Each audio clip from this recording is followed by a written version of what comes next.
Okay, good day. Hello, everyone. I imagine people are still trickling in. My name is Tavi Nyongo, and I'm a professor at Yale University and host of this webinar conversation. And I'm live casting with a slight throat situation here from Lenape-Hoking, the traditional lands of the Lenape peoples whose stewardship and sovereignty I want to recognize. I want to describe myself briefly. I'm a bespectacled Black man wearing a dark collared shirt, and I use he, him pronouns. I am also an age mate, roughly, of Binyavanga Wainaina, 1971-2019, the author whose legacy we are gathered here today to discuss, and was very privileged to consider him a friend. Since we only have a short time for this conversation, I will dispense with further preliminaries beyond the brief but very necessary thanks to the Council for African Studies, and in particular to Nora Langat and everyone else who labored assiduously to realize an idea that, believe it or not, was first hatched before the pandemic began. I was just thinking about that. Like, we actually thought about this in 2020. Wow. That we are realizing it only now and in cyberspace is perhaps somewhat fitting given some of the early science fiction visions of the man that I knew, many of us on the panel knew, as BINYA, but who most of the world came to know as the author of the celebrated essay, How to Write About Africa. Introducing a uniquely satirical voice that demolished 1,000 tired shibboleths, How to Write About Africa became the most forwarded essay in the history of Granta magazine. Back when we used to forward articles on email, that it began by Wainaina's later recollection in a pissed off email to the editor bespeaks the new world literary, not new world as where, the new world literary counterpublic that he imagined and enacted in his all too brief time with us as writer, editor, raconteur, and dreamer. His memoir, One Day I Will Write About This Place, was the masterpiece he was able to compose in the space that he cleared with that email. It is a love letter to his native land, a brilliant Kenyan Bildungsroman that invented a new language, Kime, to make space for all the conflictual voices of a young nation. When he came out as queer in a previously unpublished chapter of his memoir, he drew international headlines and made a television appearance on the Jeff Koinange show that I, for one, will never forget. As I recall, Jeff Koinange kept saying, he's coming out, guns blazing. It's like, I don't think that's the metaphor, but anyways, coming out comes guns blazing. Today, we have three esteemed speakers, perhaps coming out guns blazing, we shall see, whose full bios are available online, and I will put them, I was gonna put them in the chat, but maybe there is not a chat function, so maybe I will read them briefly. And they will each speak about the state of African arts and letters as they see it in the wake of Wainaina's life and legacy. They are Sean Jacobs, professor at the New School and editor of Africa is a Country. Let me read the full bios here, sorry. Associate professor of International Affairs at the New School in New York City, and the founder editor of Africa is a Country. Sean Jacobs was born and grew up in Cape Town, South Africa. The title of his remarks today, I believe, will be The Age of the Afropolitan. He will correct me if I a new title.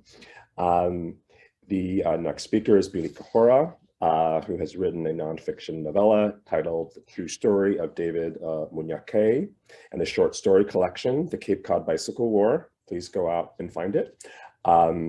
And amongst many other literary laudits, and is the managing editor of Kwani Trust, a Nairobi-based literary network for which he has edited 7 issues of Kwani Journal and many other Kwani publications. And his remarks today will revolve around ongoing conversations with Binyavanga And then our final speaker is Neo Musangi, who lives in Kajiado, Kenya. Maybe perhaps is casting from there today. They will let us know. Where they occasionally make art, write, and speculate about queer Ukamba worlds. Neo is trained in English and African literature and teaches gender studies at St. Lawrence University, and their remarks will be entitled Gathering. Each will speak for about 20 minutes, followed by a conversation amongst the panel that I will moderate, with time allowed for questions from the audience using the Q&A function. Due to the format, please use the Q&A function. I'll moderate and I'll read those questions aloud as the host. So without further ado, I will hand the floor, virtually speaking, to Sean Jacobs. Please, if you would, bring us into the age of the Afropolitan.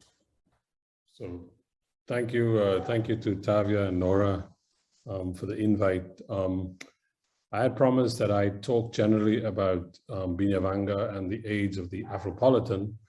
That is, that I would make some remarks about how Binyavanga, or Binj, as he was known around Chimurenga Chronic, was a key representative of African literary and public intellectual culture from roughly the second half of the first decade of the 2000s to about 2014.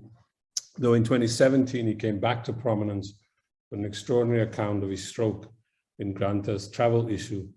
I would recommend that essay also, quote, since everything was suddening into a hurricane, unquote.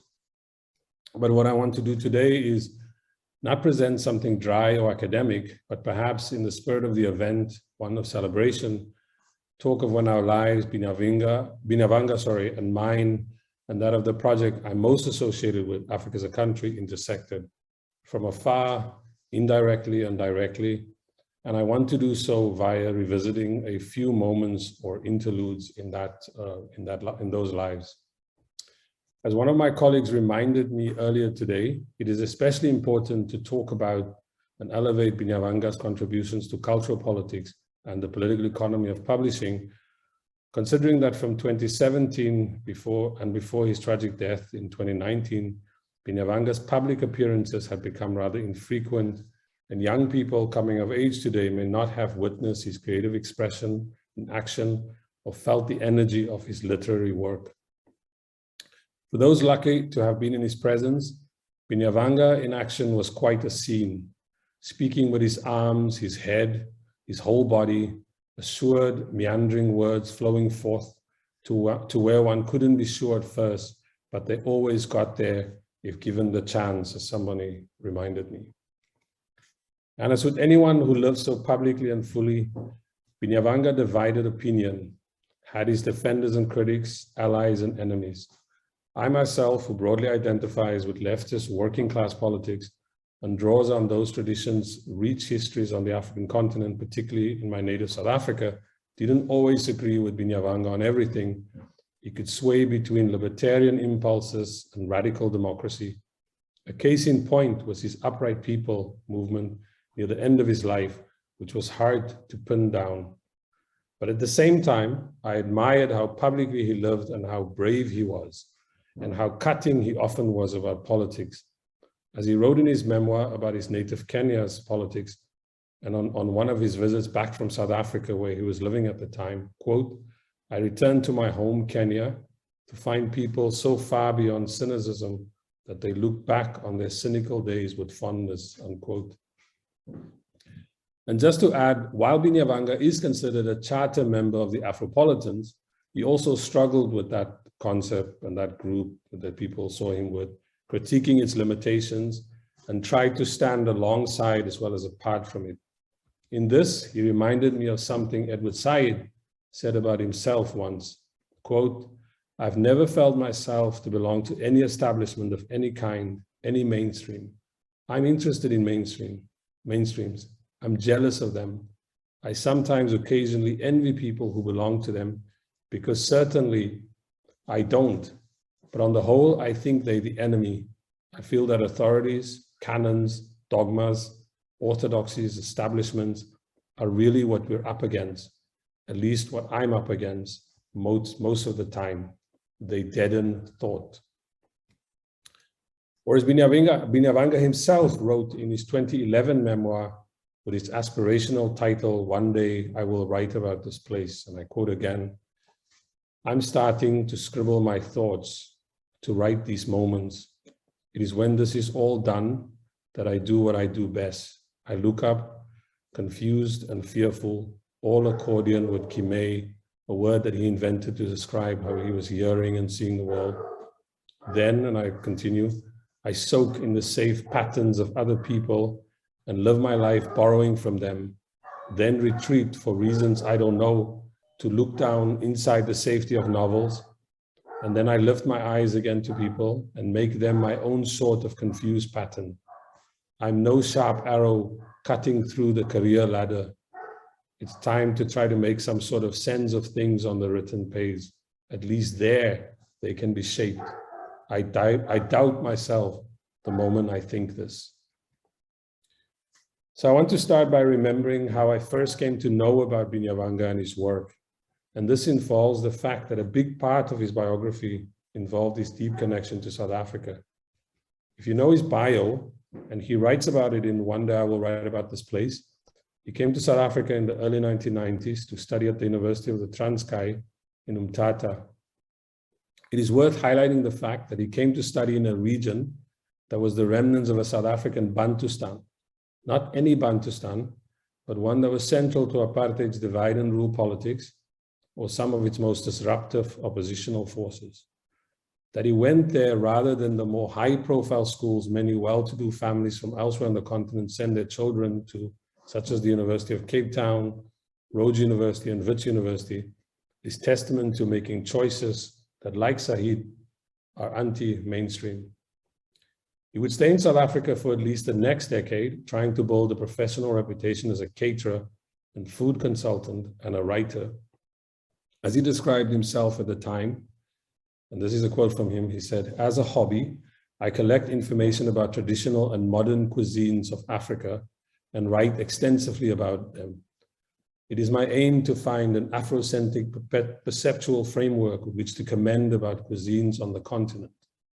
In his own words, "I'm widely regarded as the leading commentator on Africa cuisine in South Africa, but I would much rather describe myself as a dedicated food slut." But it was his writing that drew my attention, and not his food making skills. It was his writing about food.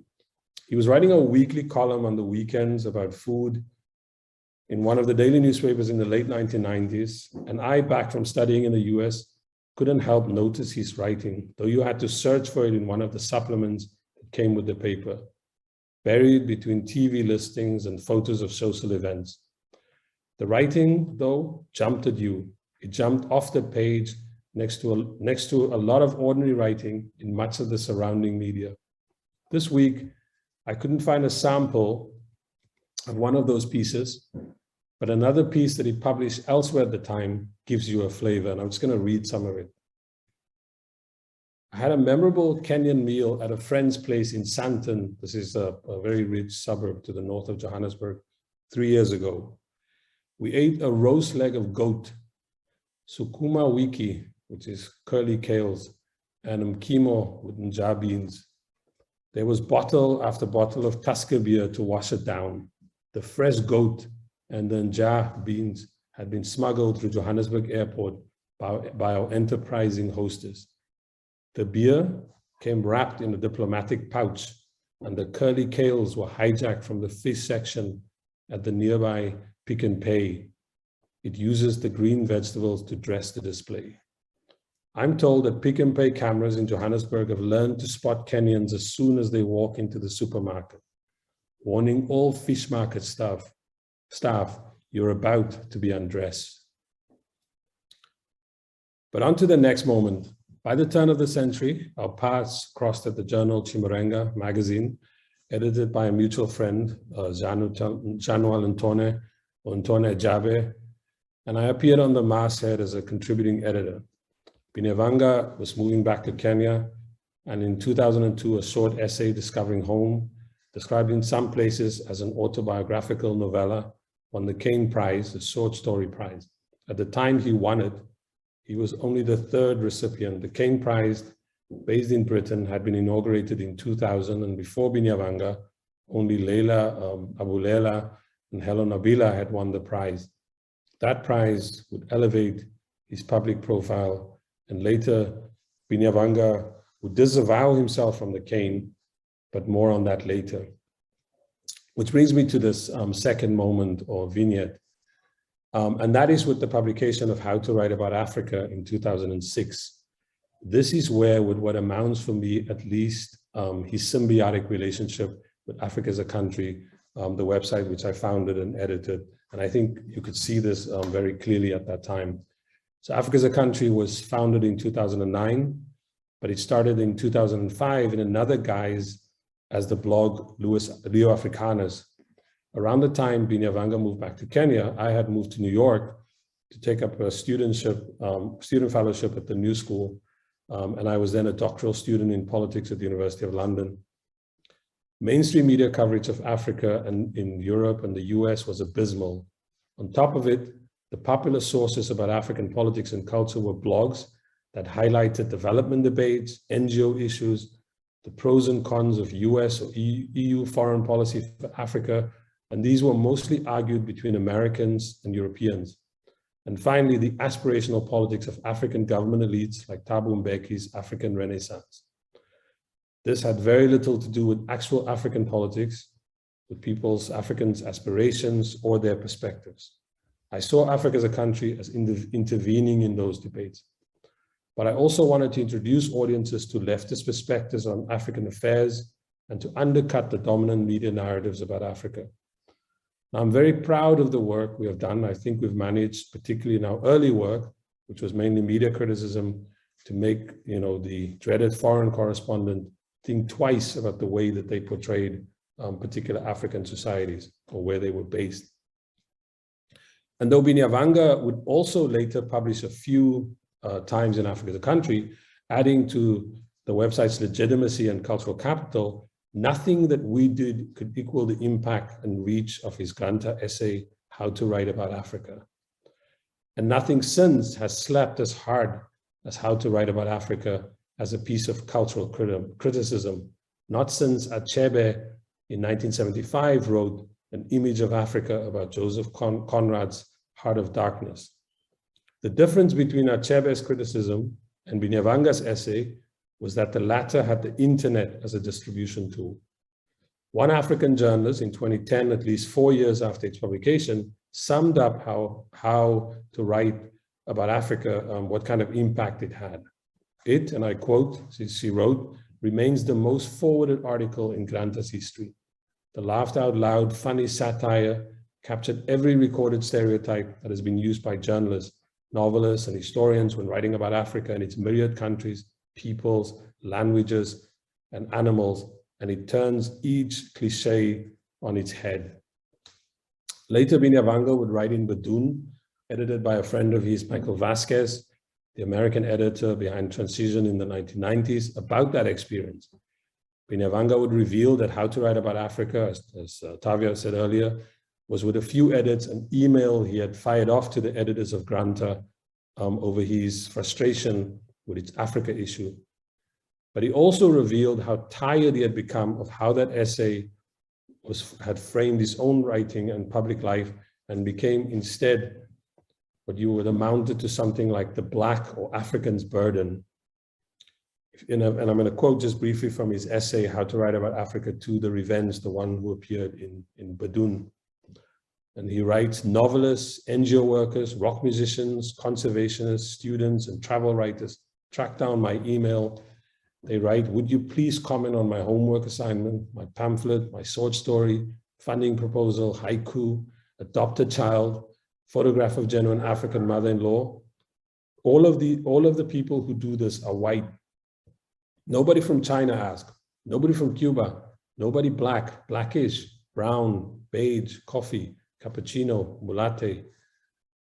I wrote How to Write About Africa as a piss job, a venting of steam. It was never supposed to see the light of day.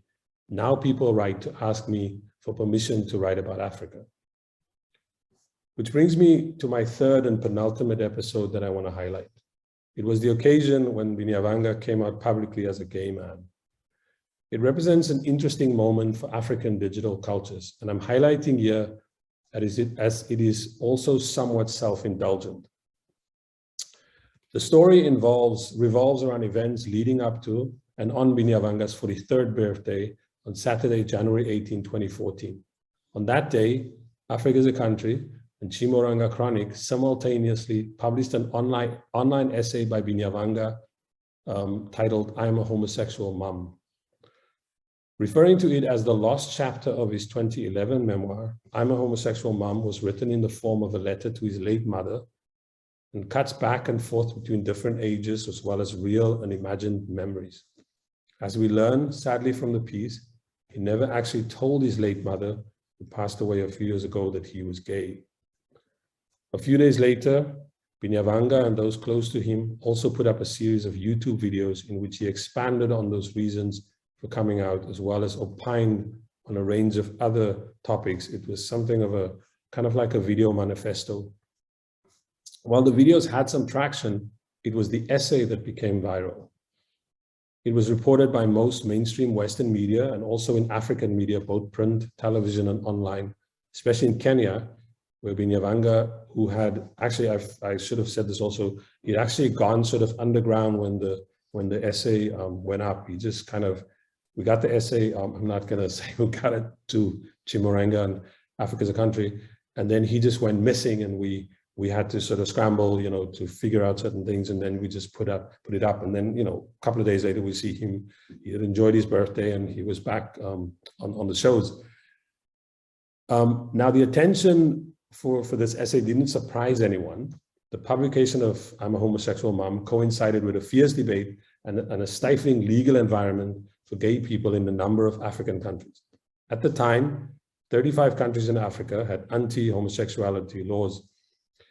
Specifically, Binyavanga timed this essay to coincide with, as The Guardian reported at the time, a moment when his country, Kenya, is ratcheting up its official and colloquial homophobic rhetoric, when its neighbor, Uganda, his mother's home nation, has had before its parliament a bill introducing the death penalty for some homosexual acts, and where a leading gay rights campaigner was not long ago murdered. I don't know if you remember David Kato. And at the time, Nigeria, a country Wainaina is in the habit of visiting several times a year, openly flaunted its repression of LGBTQI people. Binyavanga's lost chapter then was a pointed and deliberately provocative act. But what also interests me here is how "I'm a Homosexual Mum" entered our media worlds. The fact that it was first published on Africa as a Country and Chimurenga, two small African news websites, before it was picked up and reported by mainstream media. Binyavanga's choice to publish the essays on Africa as a Country may have surprised many. Of course, for me, it was satisfying to find major media referencing Africa as a Country as the primary source for the essay in subsequent coverage. But there was an important rationale behind the decision, as Binyavanga would explain in an interview on American public radio a few days later. And I'm just going to quote some of the things he said. And he said, "I'm a writer and I'm an imaginative person. And I think I kind of had the feeling, having been in the media before, that the media kinds of deals in sort of, nice things, but bullet points." And he made scare quotes.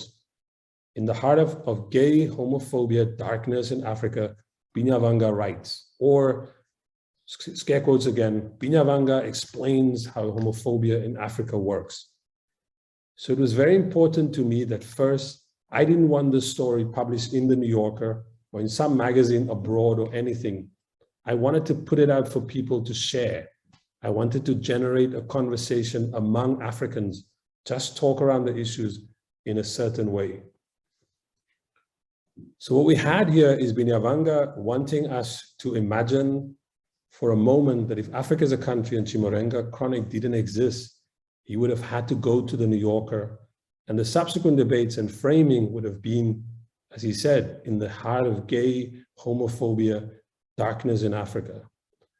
Secondly, and equally important, had he made the announcement in a Western mainstream media outlet, the way it would have played out is that opponents of gay rights and the continent of gay rights on the continent would have seen him in a Western media outlet and concluded, see, homosexuality is a Western thing, it's un-African, that he was Western sponsored and could have easily dismissed him or cast doubts on his motives. And for doing that kind of political act, particularly as a media act, I'm eternally grateful to Binyavanga. Let me conclude. In the final years, Binyavanga prefigured some of the kinds of ideas that are mainstream now among Black creatives or Africans or African descended people in publishing. Sorry, that is, he was now more outspoken about building African creative infrastructure. This included his own criticisms of the Caine Prize, and he urged people to connect with cultural traditions and histories, the disproportionate influence, for example, of Christianity in African societies. In other words, he was appealing for making connections to our own usable past. His broad project, Upright People, which I spoke about earlier, was also an example of this. In the end, it was sad to watch from afar as his body began to fail him and the overwhelming sadness one felt when the news arrived that he had had a fatal stroke. In One Day I Will Write About This Place, he writes, and I quote, "What a wonderful thing. I think if it were possible to spend my life inhabiting the shapes and sounds and patterns of other people," unquote. I think he did, and we're better off for it. Thank you. Thank you, John. It's a wonderful recollection. Billy, would you like to take the floor? I think you might need Thanks so much, Sean. I thought that was incredible.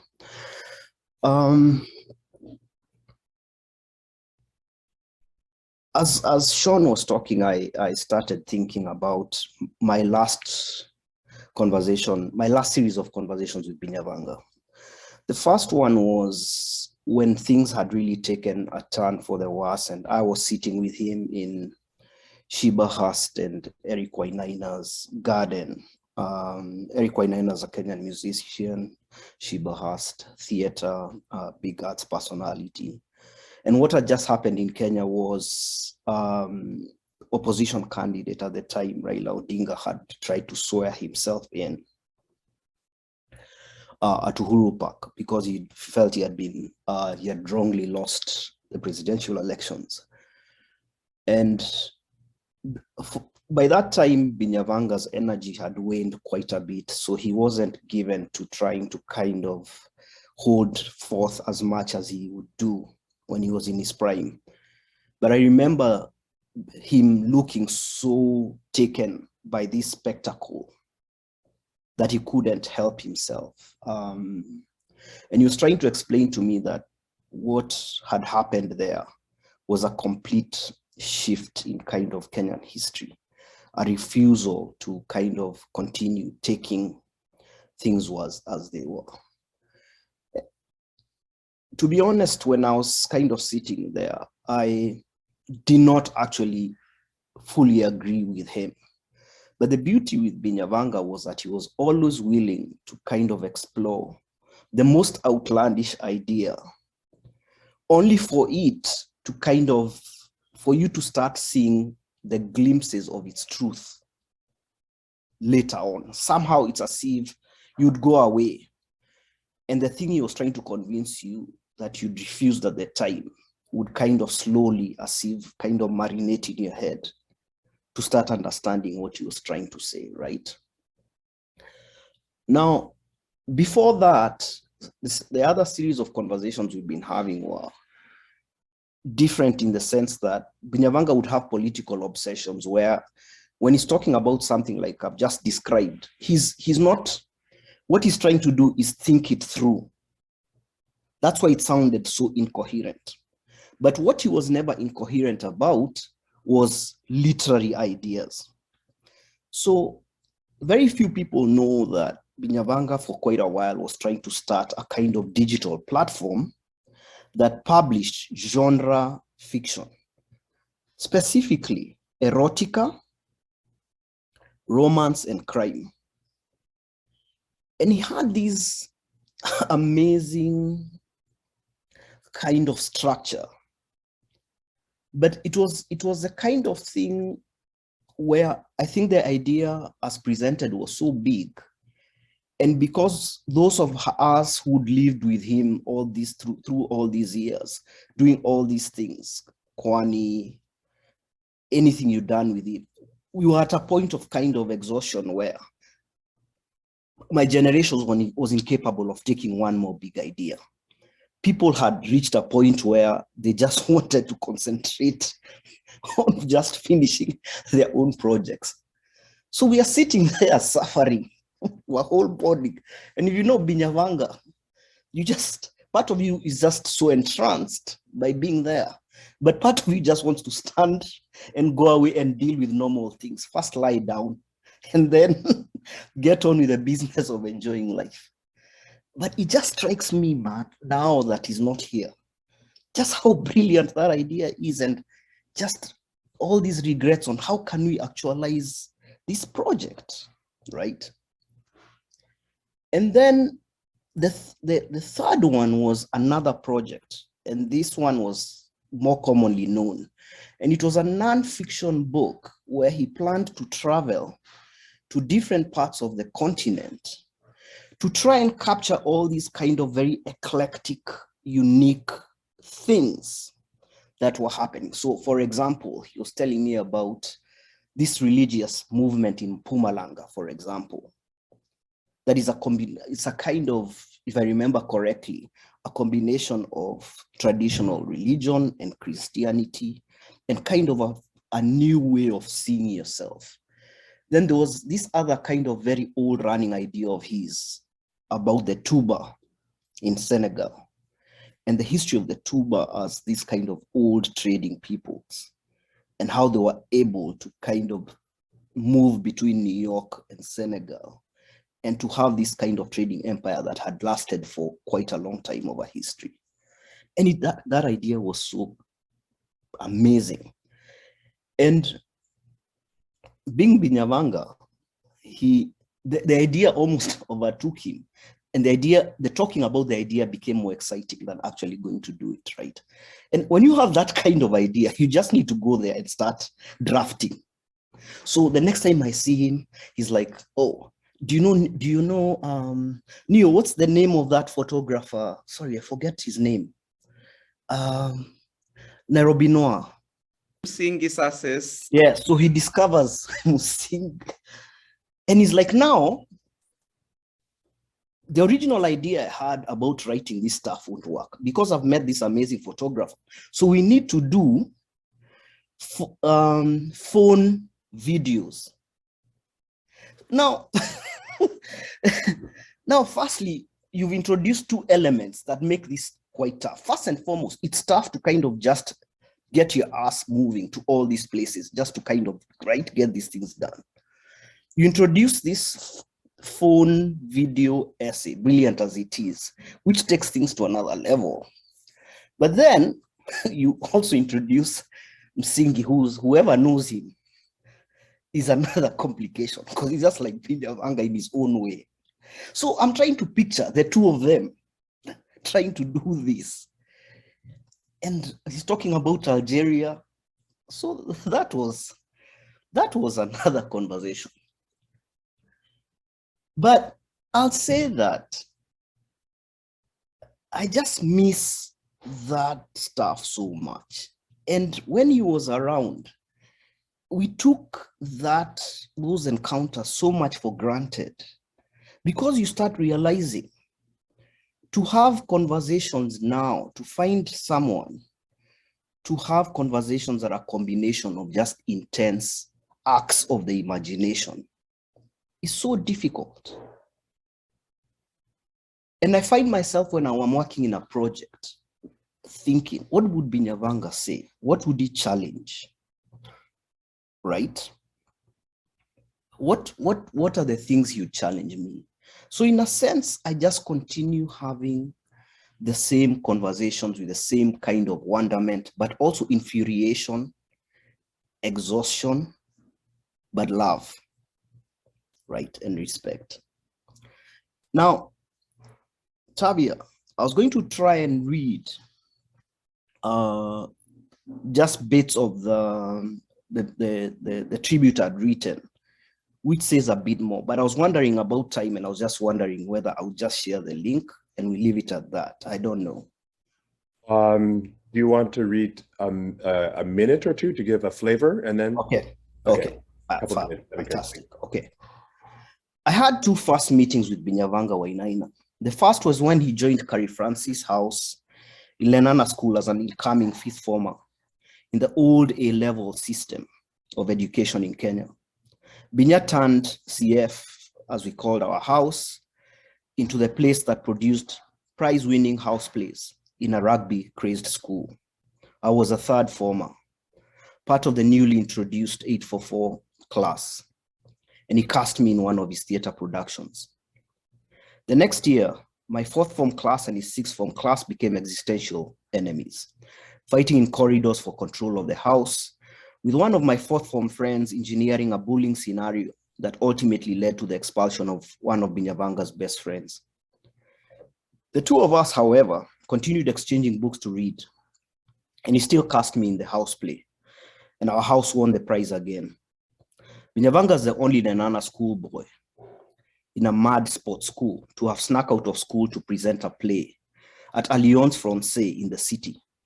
He did not tell the organizers that he was still a schoolboy, and when his play was announced as a winner, his major fear was that the school administration would find out. I met Binyavanga again in 2005 at his home from home in the Java Mamangina coffee house in the city center of Nairobi.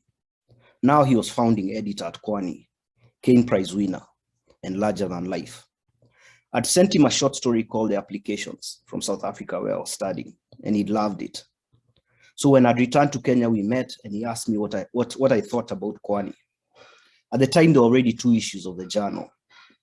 I blurted out that it was great, but it needed to capture the post-2002 moment that had voted out a Kenyan 24-year political regime. I was fresh from journalism school and obsessed with creative nonfiction. I thought there was a lot the form could do with all that was being unearthed in the post-Moi Kenya commissions of inquiry of the time. Genge music was blowing up the airwaves, the comedy trio Ridiculous were gods, Sheng the urban patois was Kenya's new muse. I did not realize at the time that this was an informal job interview of sorts. The next time I met Binyavanga, he told me about Kenya Central Bank whistleblower David Munyakei. He asked me, could I write a creative nonfiction based on this? And could I accompany him to hang out with Ukoflani Mau Mau, musicians and poets who he thought were the most talented wordsmiths in Kenya at the time, and the country's equivalent of the Wu-Tang Clan. He was very generous that way in opening up the Kwani space for me and others. When I was finding my feet, he was the only one who did not take my criticism as a threat. He wheeled me into writing Munyakei's story, and this would eventually become a book. He invited me to edit the next Kwani issue 3. And in this way, this is how Binyavanga made me a writer and an editor. And I thank him. Thank you, guys. Yeah. Thank you, Billy. And where can we find the full? Oh, let me, it's LitHub. How do I give you, yeah, it's on LitHub. And I don't know how I can post a link. I can't guess, right? I'll post it for you while we go on to Neo. Okay. Thanks. Thank you so much. Nia, would you like to take it away? Yeah, sure. Thank you so much. I don't know. I always start by saying that I'm the most unlikely of Binyavanga's friends, and Billy knows this. It just doesn't make sense that I became very close to Binyavanga. And as a close friend of Binyavanga, I think, yeah, towards his death, I almost killed him myself because I just found him so annoying and everything was so urgent, and he didn't care what I was doing. And I just found that unbearable. Including him coming to camp at my place and me thinking about how far from the hospitals I live. I was like, this guy is gonna die here, you know? And yeah, just all these anxieties of Binyavanga's carelessness that I found really irritating. But I will spare you that. But yeah, also to say that I loved him and I love him deeply and I miss him a lot. But today I thought I would speak about something that I'm calling gathering, and it's something that I'm thinking through maybe as I speak also, and it's gathering in 4 parts. So part 1, gathering and assembly. Some well-known Domolo song starts and a ripple of excitement overtakes the crowd. This communal goosebump wakes a rhythm in us and we all get up to dance. Everyone is doing the Dombolo, a Congolese dance where your hips and only your hips are supposed to move like a ball bearing made of mercury. To do it right, wiggle your pelvis from side to side while your upper body remains as casual as if you were lunching with Nelson Mandela. Everybody is doing this, a solo thing, yet we are bound, like one creature in one rhythm. Discovering home. Binyavanga has a part-time job with whoever it is that is attempting a comeback of cotton growing in central and eastern provinces in Kenya. He is on his way to Mwingi with Kariuki, the not as talkative driver. They have stopped at a bar. This is where what he calls Dombolo, then Dombolo, and later Tombolo is happening. A gathering of strangers brought together mostly by alcohol, but in this instance, by what Binyavanga calls a communal goosebump, manifesting as rhythm. So first of all, as this passage continues, Binyavanga sort of claims to have gotten the movement. I do not believe that. Binyavanga could not dance. And I've said this over and over. He says he got the rhythm in a minute. I do not envision him pulling that move. It's very complicated.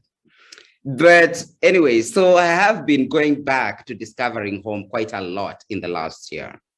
And this is how I arrive at gathering as a keyword. There are numerous other gatherings, some planned, others accidental, but gatherings all the same. There's someone who has locked themselves in the toilet, and Frank has disappeared with the key to the upstairs bathroom. The DJ is slammed over the stereo. There are women with smudged lipstick and crooked wigs banging on the toilet door. A strange person is playing Brenda Fassie over and over on repeat. There's what is happening and what is imagined or even witnessed elsewhere. There's the Christmas family gathering in Bufumbira. Back to the communal goosebump, Binyavanga. If you ask me now, I'll tell you this is everything that matters. We affirm a common purpose. Any doubts about others' motives must fade if we are all pieces of one movement. We forget, don't we, that there's another time apart from the hour and the minute. A human measurement taking away in our bodies, behind our facades, our shells crack and we spill out and mingle. A gathering as an assembly, a meeting. Like in his writing, Binyavanga gathered us, friends, communities of writers, ex-friends, ex-lovers, people who loved each other and others who elsewhere hated each other. Brought together by Binyavanga's often impromptu dinners and beer drinking, brought together by writing and publishing ideas, brought together by travel plans that never materialized, like Billy mentioned, the trip to West Africa, brought together by the discomfort of Binyavanga's upright people movement, what Sean referred to. Number 2, gathering, a suppurating swelling. And I want to linger here for a moment. Gathering as an abscess. 10 definitions. 1, an abscess is a confined pocket of pus that collects in tissues, organs, or spaces inside the body. 2, a painful collection of pus, usually caused by a bacterial infection. 3, a tender mass, generally surrounded by a colored area from pink to deep red. 4, a collection of pus that has built up within the tissue of the body. 5, the body's way of trying to heal from an infection. 6, a pocket of pus just under the surface of an inflamed section of skin. 7, a localized collection of pus that generally develops in response to infection or to the presence of other foreign materials under the skin. 8, an infection characterized by a collection of pus underneath a portion of the skin. 9, an abscess looks like a little bump or a pimple that grows into an inflamed fluid-filled cyst. 10, a pocket of pus. Different dictionaries and medical sites offer 10 different but similar definitions for an abscess: a swelling, a festering, a continuous formation of pus. The first definition tells that it is confined. The second tells us about how it feels. It's painful. The third speaks of texture. It is tender. The fourth and sixth tell us where it is within the tissue of the body and under the skin's surface. The fifth says that it is the body's way of trying to heal. The seventh not only speaks of an infection, but also introduces the possibility of other foreign materials. The eighth definition says that an abscess is an infection. The ninth defines it as what it looks like. It looks like a pimple or a little bump. The 10th definition almost curtly calls an abscess a pocket of pus, a single sentence. I offer these definitions here as a way to think about other pockets that have formed, especially just before Binya's death and immediately after. These two are people that Binyavanga gathered. People who felt and or were abused in courts and violated by Binya and everyone he associated with. People who hated Binyavanga for being a homosexual. People who felt angered by Binya's family and friends. People who saw the receding presence of Kwani as Binya's personal failure. I wonder if these people are the same. I wonder if these are the same people. I wonder what sets these people apart and what brings them together. People who are never or no longer are in community with Binyavanga Wainaina. To think of these as gatherings of a different kind. I offer these definitions of gathering as an abscess to invite us to think a lot more critically of what it means to be in community, to think of what it would mean to rethink the human and to rethink failure, and especially failure, a search and desire for a grammar of possibility. Jack Alberstam and Jose Munez. Back to discovering home, Binyavanga offers a method.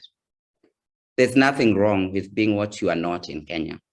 Just be it successfully. Every Kenyan joke is about somebody who thought they had mastered a new persona and failed. For us, life is about having a fluid disposition. You can have as many as you want. Gathering 3, a collection, a compilation. To say Binyavanga gathered people is to also acknowledge a gathering of ideas and public imaginaries. In Binyavanga's many words, one word, everything is part of everything. The T9 indexes President Moi's dictatorship. Demonology is part of the education system in Kenya. Hip hop is a node on Kenya's literary map. I do not know what to do with this without speaking to Binya's chaotic nature and without disclosing personal life worlds into which Binyavanga dragged us with an annoying urgency. This is certainly not the place, but perhaps this is what Binya cautions us against in We Must Free Our Imagination, the 6-part video series, A Failure of Imagination. Binya, to make new things, we have to imagine. It's just simple. So when you say you remove art from school so people can become scientists, now with what imagination? Gathering part 4, a gather in cloth. Gathers are a thing of my childhood. Gathers take me to stitching and weaving and strangely for today to sisal. So here is a story. Kilomba is my uncle, who is not my uncle. He's not my uncle in the way that city living relatives have uncles who are social uncles, uncles whose children they go to school with, uncles whose children come for sleepovers with fancy Mickey Mouse pajamas and little toothbrushes molded in the shape of their favorite cartoon characters. Uncles who become uncles through friendships with their fathers.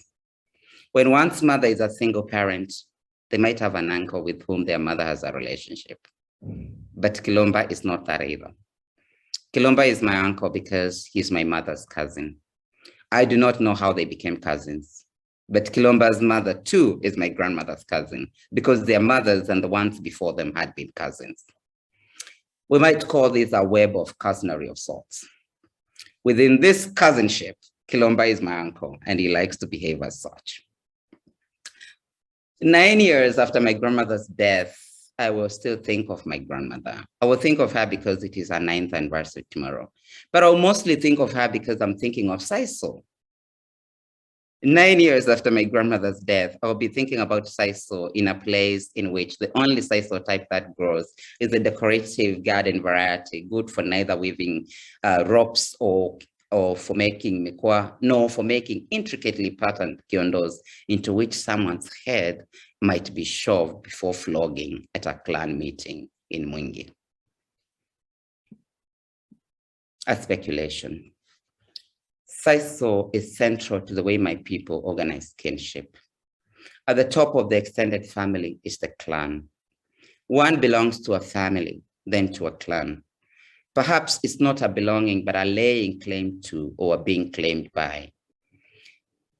When one misbehaves or fails at familial duties, their family is expected to report them to clan elders. This often only happens to men. Men within the family are to be reported to men in the clan. It is the business of men to keep other men on toes. Women are to be dealt with within the family by husbands, by fathers-in-law, and brothers. Clans cannot lower themselves to the petty issue that is women with their equally petty issues. And this is standard business. It is almost 2 years before my grandmother's heart gives up on her body. On the day that he's arrested by clan askaris, Kilomba is on his way to catch a matatu to Mwingi. He attends all hearings at the magistrate's court. Everyone working with the court knows him. Everyone knows that he does not work at the court. He believes he does. He says he does. They say he does not. But he's my uncle and I believe him. No one seems to know who reported Kilomba to the clan, but people say he has abandoned his family and he cannot be allowed to keep going to Mwingi as though he worked there. The same mouths condemning my uncle Kilomba have gained the only popularity they have by repeating the history of Kilomba's family madness. And I am thinking of Binyavanga, alongside my grandmother's interruption of a clan meeting, daring male clan elders to cover her in Saiso and thrash her rather than Uncle Kilomba because she says, "Can't you see that he's sick?" I think of what Kilomba's madness avails me in thinking of Binyavanga's chaos in life and the afterlife of the man, the homosexual, the writer, and the friend. What does Binyavanga's gathering do and not do? And what do gatherers offer really? So then what happens when gathering is also a failure of some kind? Thank you. Thank you. This is a really rich hour of offerings, and we are actually at the hour, but we have a couple minutes to converse if we can. I won't attempt to sum up all the things that we've learned about Binyavanga Wainaina today, but they include Binyavanga, the food slut, writing in the press in the 1990s in South Africa. Binyavanga, the imagined digital entrepreneur of genre fiction, as well as the unrealized nonfiction travelogue. We just learned about Binyavanga, the gatherer, and the polarizer as well, right? As landing for us, the catalytic agent in his own chaotic life world. And I guess all of these examples and more, right, to make me ask maybe a single question or thought we can either respond to or just sit with. And that is the candor with which you're all able so generously to speak about Binyavanga. And by candor, I mean both the love and, in the occasional moments of sort of irritation, the humanity with which his whole career, right, his oeuvre, requires us to both acknowledge the sort of reverence around the accomplishments, but also the characteristic irreverence of his spirit must somehow be captured and acknowledged or discussed and encompassed in a conversation like this today. That's something I was struck by, and I was wondering if anyone had any closing thought about what that might mean, either for his legacy or indeed for the many projects that he leaves for us to complete or imagine.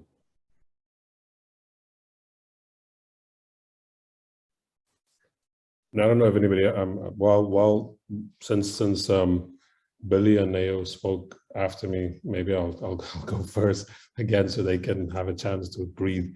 So I thought of something else now also, which is when people think of, when I was saying earlier about when were the period that he was most,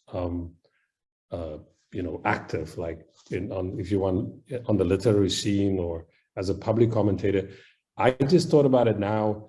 He also chose like a much more difficult path. Like, so a lot of people used to say, is he going to write a novel? Where's this, like, because he came onto the, if you want, he's emerging along with Teju Cole, Adichie, as I said, Helena Villa had won the prize before him. So there's this kind of anticipation that he's also going to write, I would suppose, like the great novel. So, and he's seen, because people, there's a path already that is sort of predetermined. I was using that line where he says, I was not going to be on this like straight career path.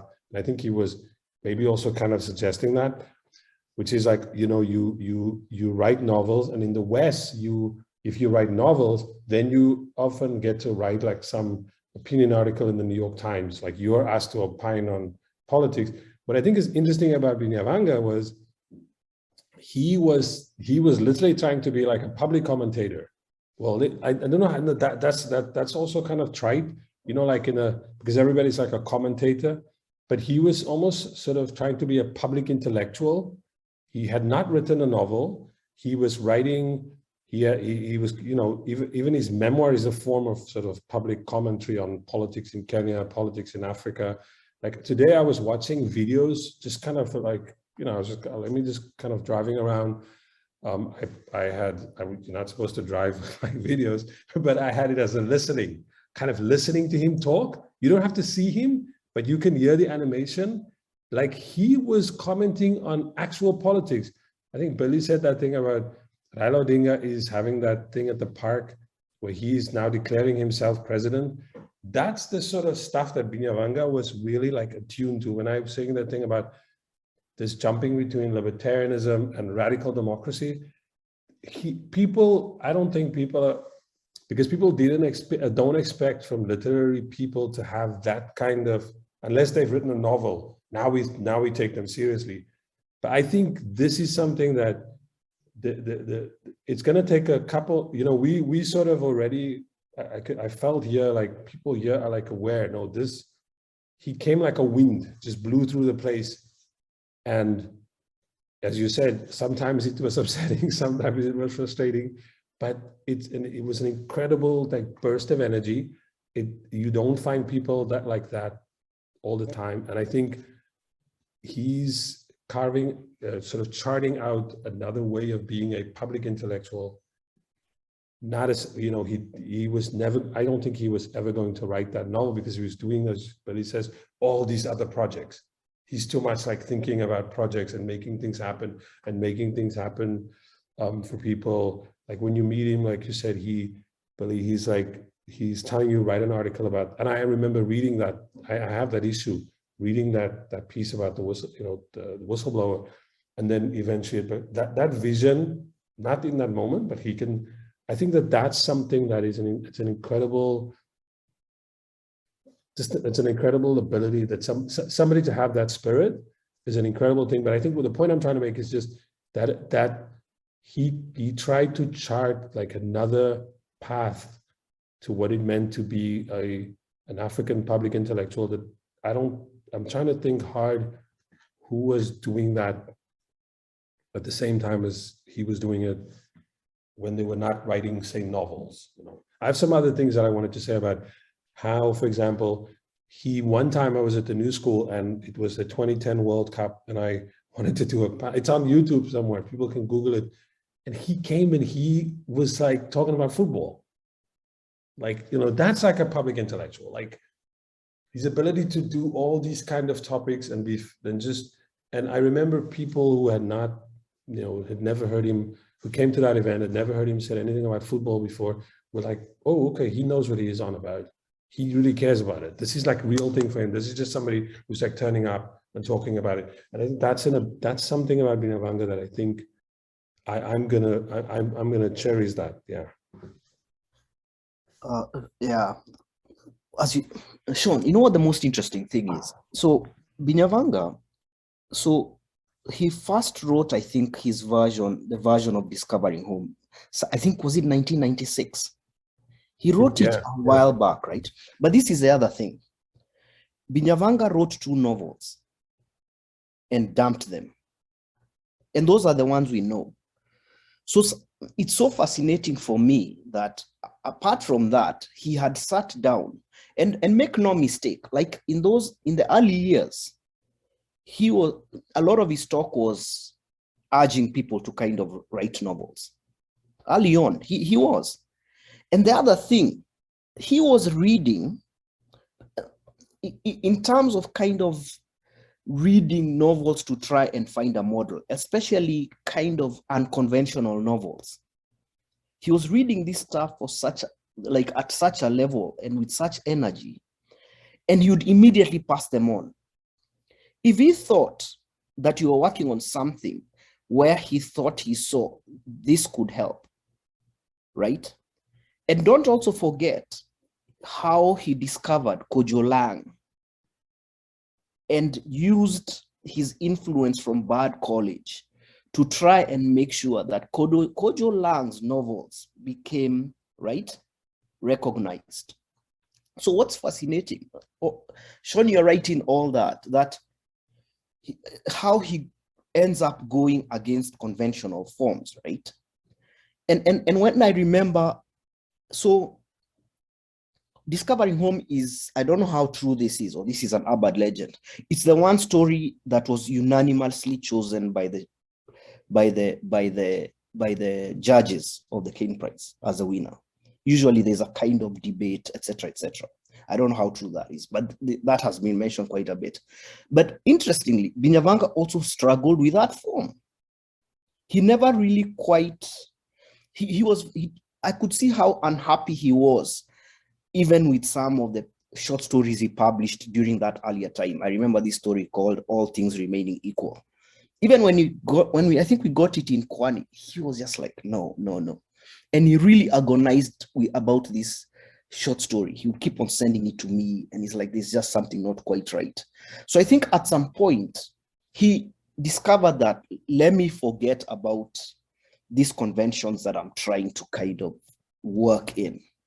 For the obvious reasons, like you guys just said that, man, if you kind of really want to have a career, right, you're going to this form. So you kind of do the Kane Prize like everybody else. If you think about his peers, you do the novels so that you can go wherever you need to go to. But he probably just discovers no.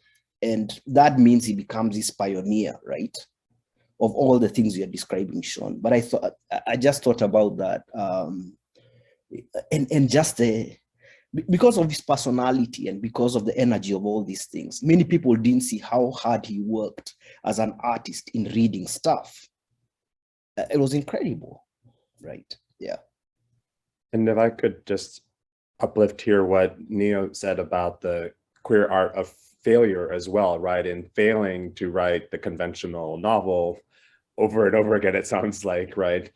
He succeeded at doing something different, right? And maybe that's something, worth, at least one of the takeaways from the conversation, right? Both from the very beginning, imagining the blogosphere and cyberspace as a different arena for the public, but also at the very granular level of, literary aesthetics, right? And, to Neo's point about what, the human or humanism looks like, right? Yeah. Which are just really vexed topics in African, for Africans in the diaspora. Yeah, so I also wanted to just speak to this idea of BINYA, the writer without a novel.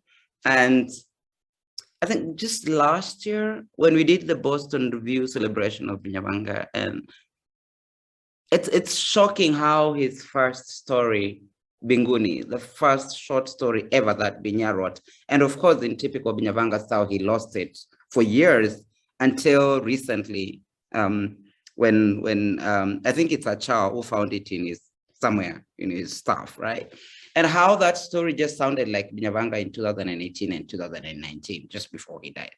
Yeah. This obsession with African afterlives and where everything is sci-fi and everything. Like he had an obsession with sangomas and in his later life and spiritual and ancestral veneration. And to think that Binyavanga started off as somebody who actually was writing fiction is fascinating, to think that then he becomes a non-fiction kind of public intellectual, as you're saying, Sean, and to see whether there's a point at which this breaks, or whether it's actually just a failure of the form, that he just was no longer able to do it. I do not think, and I could be wrong, of course, I'm imagining a Binya that I know, I do not think it was a deliberate, conscious decision that he made. I think he just was like frustrated that he would just start, and there's an entire archive of Binya's fiction writing really that is just unpublished, most of which is sitting in people's email inboxes. But there's an anthology coming out in September now. Yeah. Oh, really? Who is, do you know the publisher? I can't remember, but Achal is editing. I think there was also going to be a website, right? I think that I looked at the link today, but it was dead. I think it was going to be called Planet Binya was pulled down. It was pulled down. Yeah, because of now they're going to kind of publish it. I see what you're saying. Yeah, but also if you think about, one day I'll write about this place. It's this, if you think about form, it's kind of a fascinating combination of memoir, travel kind of story, but also kind of almost, there's another form in there. It struggled with form, and everyone who knows the history of that book, it took the first drafts, which are also quite exciting, and what it ended up as, it's kind of an amazing kind of evolution, which actually like illustrates this conversation we're having about, I'll call it failure of form, to kind of hold Binyavanga's imagination. Yeah. But I just wanted to add something also to the him as a public intellectual. I also like, so for example, today I think it's an interview, a long interview, maybe it was with Al Jazeera or something, and the way he talks, like if you have, some of us, if we have too much education, then we become illegible, right, to regular people. And he was talking about kind of, this is part of his upright people thing, which, it's an interesting that he picked that title, because that's like Thomas Sankara, that's like a throwback, but he's just a much more expansive thing. I mean, I looked at the names of people, he would be like, Good Luck Jonathan is in there. I was like, I'm not so sure about Good Luck Jonathan. He had some crazy people in that setup, but also good people. But again, it's like, he's also probably thinking, look, if you are going to just recycle the old ideas of the 80s or the 70s or whatever, we're not going to get anywhere. We have to kind of imagine kind of a different way to be human, right? But when he got interviewed, he was talking about Christianity, and he said, my mother who goes to this church where they drive out the demons, and and I was like, yo, I grew up in Cape Town on the Cape Flats. If I'm listening to this, if I'm just some person living on the Cape Flats, I can get what he's on about here.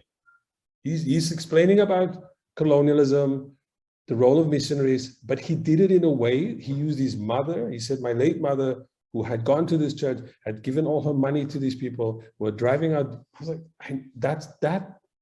it's that ability to kind of move between those different, then the next time he's at, there's that famous one where he's in that place in New Mexico. What is the foundation where I think he did a panel for them, and in that setting, the register is like, it's a different register, but it's that ability to do these, like, in Billy's obituary, where you talk about how he's talking about the Wu-Tang Clan. Not all of those literary types are going to say this crew reminds me of the Wu-Tang Clan. So that's what I always loved about his, like, the way he operated. Yeah. Wow, what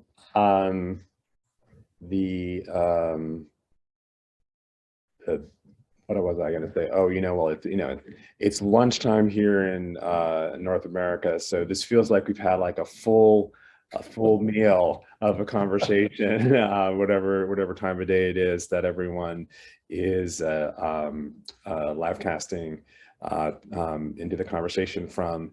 We had one question from, actually, no, I don't see it right now, but maybe